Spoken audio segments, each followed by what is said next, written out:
அனைவருக்கும் வணக்கம். இன்னைக்கு வீடியோவில் என்ன பார்க்க போகிறோம் அப்படின்னா, முருகப்பெருமானுடைய இரண்டாம் படை வீடான திருச்செந்தூர்.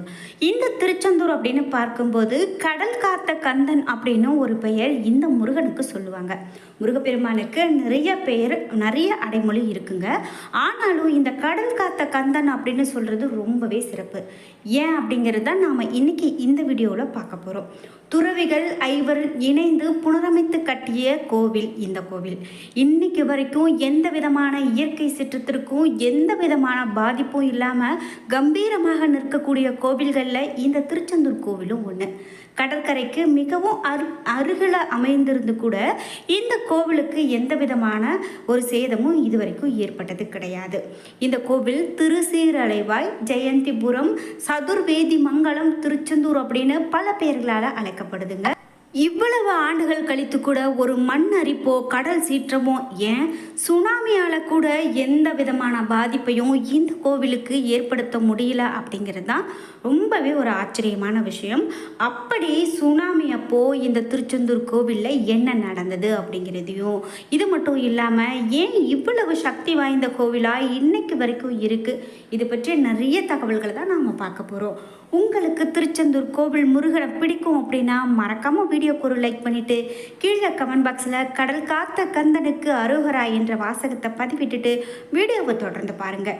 இது மட்டும் இல்லாமல் ஆன்மீக ரீதியாகவோ உங்களுக்கு இந்த திருச்செந்தூர் சம்மந்தப்பட்ட நிறைய விஷயங்கள் தெரியும், அல்லது உங்களுடைய வாழ்க்கையில் நிறைய நடந்த விஷயங்கள் அப்படின்னு உங்களுக்கு முருகப்பெருமானோடு தொடர்பு இருக்கக்கூடிய விஷயங்களை, பிடித்த விஷயங்களை கீழே கமெண்ட் பாக்ஸில் பதிவிட்டுட்டு வீடியோவை தொடர்ந்து பாருங்கள். நீங்கள் இன்னும் உற்சாகம் டிவி சேனலை சப்ஸ்கிரைப் பண்ணாமல் இருந்தால் சப்ஸ்கிரைப் பண்ணிக்கோங்க. கூடவே இருக்க பெல் ஐக்கானை மறக்காமல் கிளிக் பண்ணிடுங்க. வாங்க வீடியோக்குள்ளே போகலாம். நம்ம வாழ்க்கையில் எப்படிப்பட்ட கஷ்டம் இருந்தாலும் சரிங்க, நம்மளுடைய ஜாதக நிலை மாறும்போது கண்டிப்பாக அந்த ஜாதகக்காரர் இந்த விஷயங்களை இந்த நாளில் செய்தால் மாறும், நமக்கு நல்ல பலன்கள் கிடைக்கும் அப்படின்னு சொல்லக்கூடிய நேரத்தில் நீங்கள் அதுபோல் நல்ல ஜோதிடர்கிட்ட போய் பார்க்கணும். அப்படி வராகி அம்மன் ஜோதிட நிலையத்தில் ஒவ்வொருவருக்கும் வாழ்க்கைக்கான அடிப்படையில் என்னென்ன விஷயங்கள் செய்யணும், இவர்களுக்கு ஏன் இந்த கடன் வந்தது, அதை எப்படி தீர்க்கணும், இந்த பிரச்சனையிலிருந்து நம்ம எப்படி மீண்டு வரணும், இனிமேல் நம்ம வாழ்க்கையில் என்ன செய்யணும் அப்படிங்கிறத நிறைய தகவல்கள் சொல்கிறாங்க. அப்படி இந்த வீடியோவுக்கு கீழே டிஸ்கிரிப்ஷனில் நான் வராகி அம்மன் ஜோதிட நிலையத்தினுடைய தொலைபேசி எண் கொடுத்துருக்கேன். நீங்களும் அதற்கு முயற்சி செய்து பாருங்கள். கண்டிப்பாக உங்களுடைய அனைத்து கஷ்டங்களும் தீரும் அப்படின்னு சொல்லலாம். திருச்செந்தூர் கோவில் அப்படின்னு பார்க்கும்போது இது ஒரு குரு பரிகார தலமாக சொல்லலாங்க. சுவாமி இங்கே பாலசுப்ரமணிய சுவாமி, சண்முகர் அப்படின்னு 2 மூலவர்கள் இருக்காங்க. முருகன் இந்த தலத்தில் ஞான குருவாக இருக்கிறாரு. சூரனை வதம் செய்ய வியாழ முனிவர் முருகனுக்கு உபதேசித்து அருளியதால் அவர் இந்த தலத்திலேயே விற்றிருக்கிறார் அப்படின்னும், பௌர்ணமி அன்னைக்கு ஒரு இரவு முழுவதும் தங்கி இருந்து அடுத்த நாள் நாளை கிணற்றிலும் பிறகு கடல்லையும் குளிச்சுட்டு வழிபாடு செய்தோம் அப்படின்னா கண்டிப்பாக நமக்கு காரணமே புரியாத பிரச்சனை கூட நீங்கி போகும். பண நெருக்கடி உள்ளவங்க கூட இந்த கோவிலில் ஒரு பரிகார தலமாக நினச்சிக்கிறாங்க அப்படின்னு சொல்லலாம். அப்படிப்பட்ட இந்த கோவிலில் ஒரு கடலில் ஒரு சில நேரங்களில் அதிசயம் நடக்கும். அதாவது அமாவாசை, பௌர்ணமி இது போன்ற நேரங்களில் கூட இந்த கோவிலில் ஒரு 100 அடி அளவுக்கு தண்ணீர் உள்வாங்குவதை பார்க்க முடியும் அப்படின்னு சொல்கிறாங்க. இப்படி இந்த நாட்களில் உள் வாங்குவதும் சில மணி நேரம் கழித்து இயல்பு நிலைக்கு திரும்புவதும் வழக்கம். அப்படி அடிக்கடி நடந்துக்கிட்டு தான் இருக்குது அப்படின்னு கூட சொல்லலாம். அது மட்டும் இல்லாமல் 50 அடி தூரத்திற்கு 100 அடி தூரத்திற்கு கூட இந்த தண்ணி உள்வாங்குமா, அங்கே இருக்கக்கூடிய பாறைகள்லாம் வெளியே தெரியும் அப்படின்னு சொல்கிறாங்க.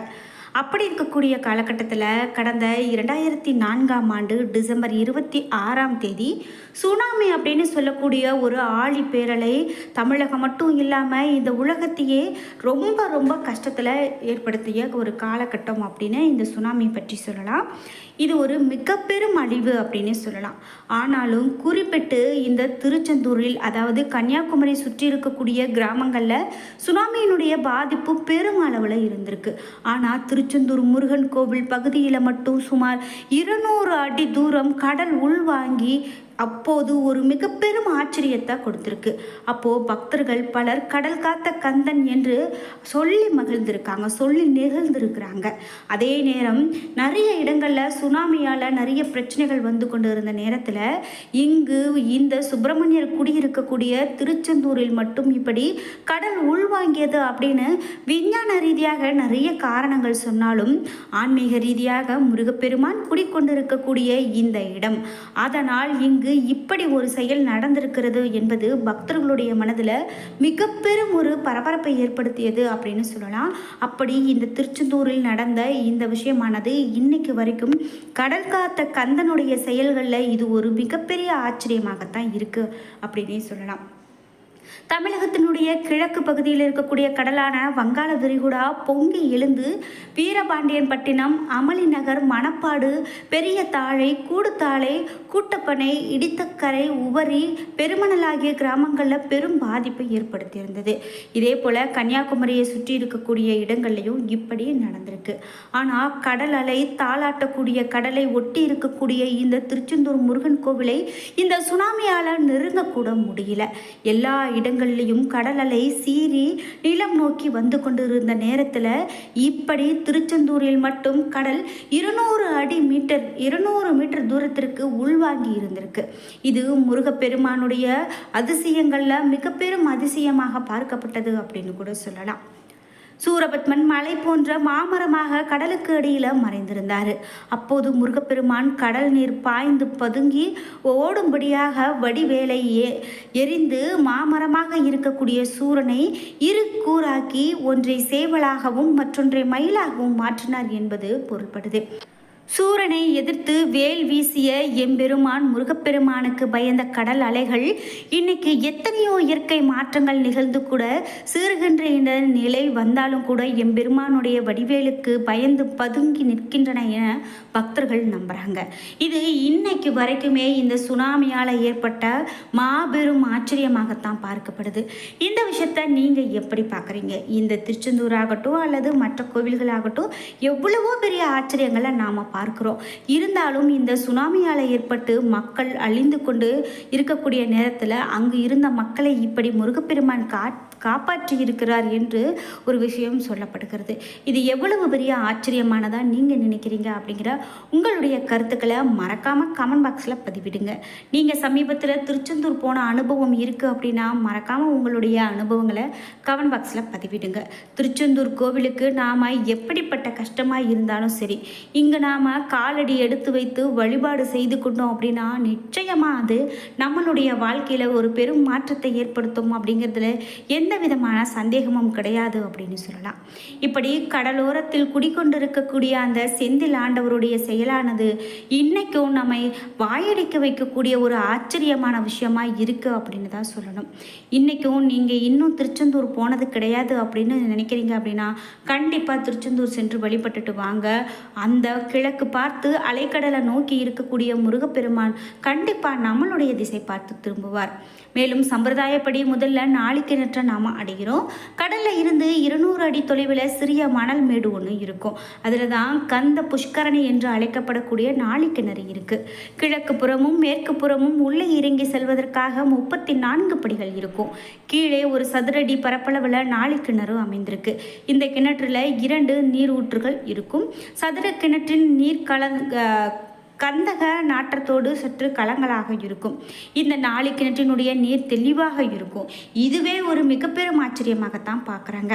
அதாவது கடற்கரைக்கு அருகில் இருக்கக்கூடிய இந்த கிணறானது கண்டிப்பாக அந்த நீர் உப்பு நீராக உவர்ப்பு நீராகத்தான் இருக்கணும். ஆனால் அந்த நீர் நன்னீராக இருக்கிறது என்பதே மிகப்பெரும் ஆச்சரியமானது. இது முருகப்பெருமானால் தன்னுடைய பக்தர்களுக்கு உருவாக்கப்பட்டது, தன்னுடைய வேல் கொண்டு உருவாக்கப்பட்ட கிணறாக இந்த நாளிக்கிணறு பார்க்கப்படுது. இப்படி பல ஆச்சரியங்களை பொதிந்து இருக்கக்கூடிய பல கோவில்கள் இன்னைக்கும் நம்ம தமிழகத்தில் நம்மளுடைய புராண கதைகளை எடுத்து சொல்லக்கூடிய விஷயமா நிறைய இருக்குது. அதில் குறிப்பிட்டு இந்த திருச்செந்தூரும் ஒன்று. இப்படி திருச்செந்தூரில் கடலை காத்த கந்தன் பற்றிய நம்ம நிறைய தகவல்களை தெரிஞ்சுக்கிட்டோம். என்ன நண்பர்களே, இன்னைக்கு வீடியோவில் திருச்செந்தூர் முருகன் பற்றி நிறைய விஷயங்கள் தெரிஞ்சுக்கிட்டோம். இந்த வீடியோ உங்களுக்கு பிடிச்சிருந்தா லைக் பண்ணுங்கள், ஷேர் பண்ணுங்கள், கமெண்ட் பண்ணுங்கள். உங்களுக்கு முருகப்பெருமான் பிடிக்கும் அப்படின்னா முருகப்பெருமானுக்கு அரோகரா என்ற வாசகத்தை கீழே கமெண்ட் பாக்ஸில் பதிவிட்டுருங்க. நீங்கள் இன்னும் உற்சாகம் டிவி சேனலை சப்ஸ்கிரைப் பண்ணாமல் இருந்தால் சப்ஸ்கிரைப் பண்ணிக்கோங்க. கூடவே இருக்க பெல் ஐக்கானை மறக்காமல் கிளிக் பண்ணிடுங்க. நன்றி வியூவர்ஸ்.